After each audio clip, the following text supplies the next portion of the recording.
Welcome to Echo and Ash Stories, where the ordinary hides terrifying secrets. Before we begin, make sure to like this video, subscribe, and hit the bell icon because some stories are too chilling to be missed. This story is based on a true event that happened to a college student named John who worked part-time as a pizza delivery boy. It was a late Thursday night, around 1 a.m., when John was just finishing up his shift at the small pizza shop he worked at. The streets outside were quiet, drenched in rain, and the kind of quiet that feels heavy, almost suffocating. Just as he was about to leave, the shop phone rang. John picked it up. A man's voice whispered on the other end, calm and soft, placing an order. At first, John thought about refusing. The shop was officially closed, but the man wanted 4 plant science pizzas, a big order for such a late hour. And, with John needing the money, he reluctantly agreed. The delivery address was far, tucked away in a secluded part of the city. The road leading there was rough and deserted, lined with overgrown trees and bushes. Not a single streetlight worked. Darkness pressed in from all sides, thick and almost alive. After several minutes, John arrived. The house he found looked ancient, abandoned even. Its paint was peeling, windows dark, and there wasn't a single sign of life. Something about it made his stomach churn. He considered calling his manager to explain and leave, but no answer. John knew that if he returned without delivering, he'd face punishment. So with a shaky breath, he approached the front door. As he drew closer, one of the windows flickered to life. Maybe someone was home. Maybe he'd finally see a friendly face. He rang the doorbell and called out, "Pizza delivery." Silence. Then, footsteps. Slow, deliberate, moving across the floor inside. John held his breath. The sound stopped just before the door. The door opened on its own. John's heart pounded. He stepped inside. The hallway was dimly lit, the air cold and heavy. "Hello, your pizza," he called again, his voice quivering. Suddenly, something moved under the sofa. A black cat darted out, disappearing into another room. As it ran, the lights in that room switched on, and a TV flickered to life. Then, laughter. Children's laughter, but not ordinary laughter. Mischievous, high-pitched, and terrifying. John felt the hair on the back of his neck stand on end. Something wasn't right. He cautiously followed the sound. In the living room sat 2 little girls, staring at him. Their eyes were fixed on him, unnervingly still. "I'm here with your pizza," John said, trying to sound firm. "Is there an adult here who can take payment?" Then it happened. Their eyes turned pure white. Their silence twisted into a sinister, echoing laugh. They pointed toward the doorway behind John.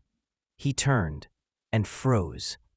The 4 pizza boxes slipped from his hands, hitting the floor with a crash.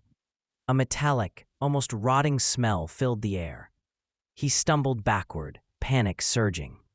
Outside, through the dim glow of the streetlight, or what little there was, he saw a shadowy woman and the 2 girls, standing at the doorway, watching him. Heart racing, he ran toward his bike.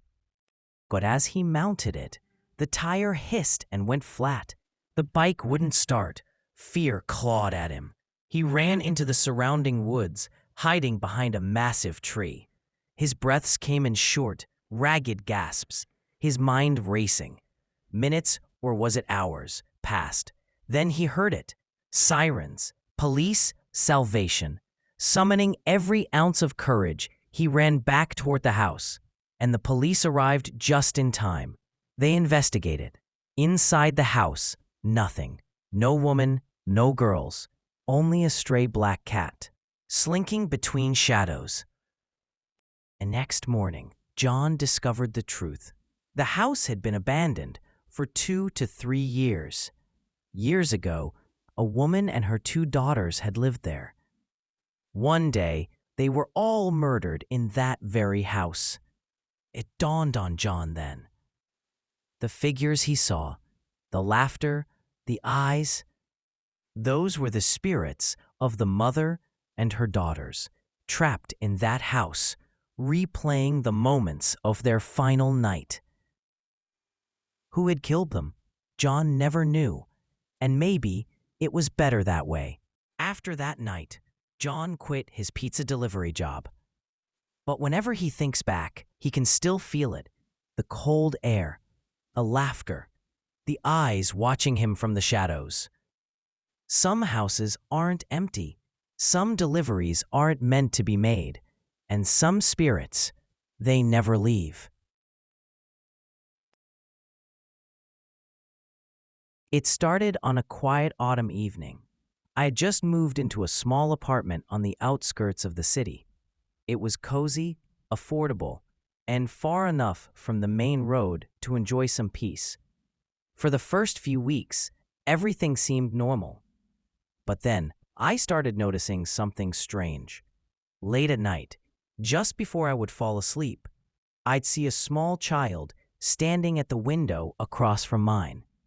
At first, I thought it was a neighbor's kid, maybe watching TV, but the child was always still, motionless, staring directly at me. The first few nights, I tried to ignore it.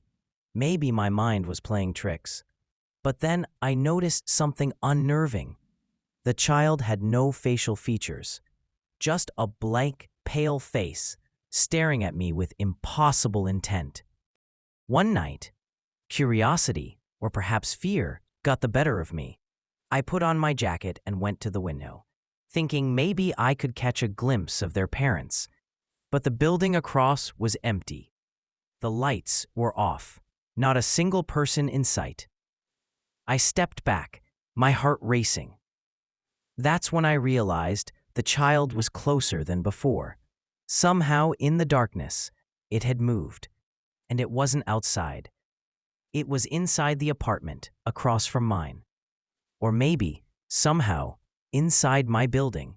The next night, I didn't sleep. Every creak of the old building, every sound from the hallway made me jump. Around midnight, I heard footsteps outside my door. Slow, deliberate. I tried to convince myself it was another tenant returning late, but deep down, I knew it wasn't. I got my phone and called the building manager, but he didn't answer. I considered leaving the apartment, but something held me back. I felt drawn to the window, to the child's blank, featureless face. Hours passed. The child didn't move. But then, in the reflection of my bedroom mirror, I saw it, standing behind me. I spun around. Nothing. My heart was hammering so hard, I thought it might burst. The following week, the sightings became more frequent. I would see the child in the hallway, just outside my apartment door, peeking in from the cracks. No matter how often I blinked or rubbed my eyes, it was always there, watching, waiting. One night, I decided to confront it. I shouted, "Who are you? What do you want?" The child didn't answer. It tilted its head, as if studying me. Then it raised a small hand and pointed toward the dark stairwell. I followed instinctively, my body shaking with fear. At the bottom of the stairs, there was nothing. The stairwell was empty, no child, no footprints, just silence. And then I heard the whisper, soft and echoing, "You shouldn't be here." I ran back to my apartment, locked every door, and stayed awake until sunrise. Days passed, but the child never left. Every night, the same blank stare from the window across, the same silent challenge. I called the police once. They came, checked the apartment across, and found it empty. Vacant for years, they said. No family, no child. I moved out soon after.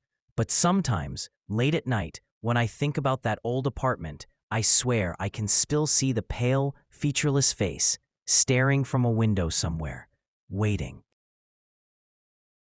Leon was a 22-year-old guy who loved experimenting with new social challenges and pushing boundaries. One winter night, after leaving a friend's party, he was driving home at high speed. Loud music blasting through his car, he was feeling invincible until the unthinkable happened. Out of nowhere, a strange woman appeared in front of his car. Leon swerved violently, losing control, and crashed into a nearby tree. He hit his head lightly, but luckily, there was a hospital just down the road. The staff rushed him inside as soon as they heard the crash. After about 15 minutes of care, Leon was cleared to go home. He booked a taxi for himself and a tow truck for his car. While waiting, he decided to stand on the hospital's second-floor balcony, keeping an eye on his damaged vehicle. And then he saw her again. Under the dim glow of a streetlight, the same strange woman was there. She was dancing, but her movements were unnatural, almost ritualistic. Leon, shocked and curious, pulled out his phone and started recording. He quickly stopped recording, but when he looked back, she was gone. Even stranger, when he checked his gallery, the video had vanished entirely. Despite the fear, Leon became obsessed. He searched online and found videos of the woman. People called her the Serbian dancing lady. Some believed she was a ghost, performing a ritual rather than simply dancing. The next night, Leon and his younger brother Nico decided to return, carrying a camera to capture her movements. They arrived around midnight, hiding a little distance from the streetlight. Nothing happened at first. Maybe the woman was just a trick of their imagination? But then she appeared, dressed in white, moving unnaturally. Her steps were awkward, almost twisted. Leon recorded her as she danced beneath the streetlight again. This time, he noticed something terrifying. She was holding a knife. Her hair covered her face, and when she suddenly stopped dancing, her bones seemed to crack and twist, revealing a horrific, distorted face.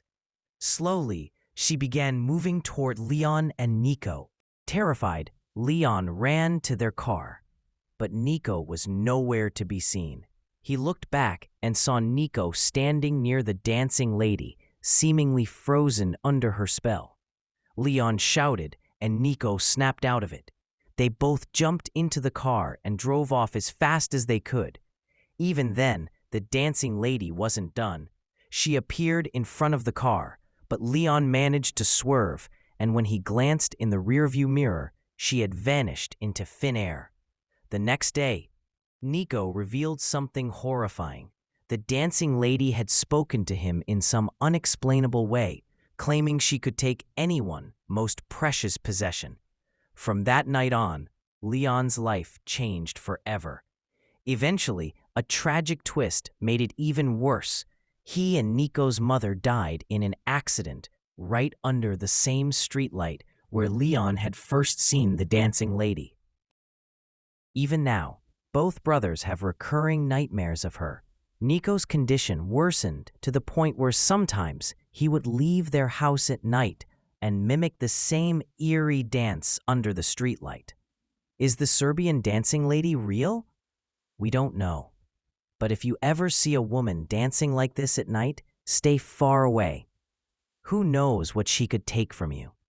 Your most precious possession, or worse.